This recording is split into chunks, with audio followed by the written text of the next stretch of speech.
সারা দেশের উপর দিয়ে বয়ে যাচ্ছে মৃদু থেকে মাঝারি ধরনের তাপপ্রবাহ। রাজশাহী ও খুলনা বিভাগে সূর্যের তীব্রতা এখন সবচেয়ে বেশি। ঢাকাসহ দেশের বিভিন্ন অঞ্চলেও বাড়ছে গরমের দাপট, আর এতে জনজীবন হয়ে উঠেছে ক্রমেই অস্বস্তিকর। আবহাওয়া পর্যবেক্ষণ সংস্থাগুলোর তথ্য বলছে, শুক্রবার থেকে তাপপ্রবাহ আরও বিস্তৃত হয়েছে। নতুন করে ঢাকা, বরিশাল ও রংপুর বিভাগের বেশ কিছু জেলাতেও তাপপ্রবাহ ছড়িয়ে পড়ার আশঙ্কা রয়েছে। ইতিমধ্যে দেশের বিভিন্ন জেলায় তাপমাত্রা ৩৭ থেকে ৩৯ ডিগ্রি সেলসিয়াসে পৌঁছেছে। চুয়াডাঙ্গায় ছুঁই ছুঁই করছে ৪০ ডিগ্রি, যা চলতি মৌসুমের অন্যতম সর্বোচ্চ। তবে এই তীব্র গরমের মাঝেও মিলছে কিছুটা স্বস্তির খবরও।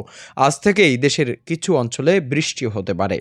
বিশেষ করে চট্টগ্রাম ও সিলেট বিভাগে দমকা হাওয়া, বজ্রপাত সহ বৃষ্টির সম্ভাবনা রয়েছে। এমনকি কালবৈশাখী ঝড় ও শিলাবৃষ্টিও হতে পারে বিক্ষিপ্তভাবে।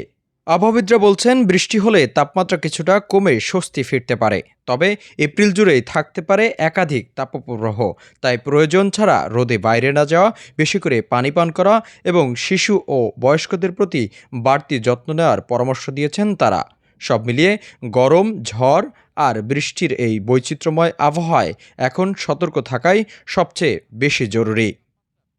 Prime TV desk report. আর নাই।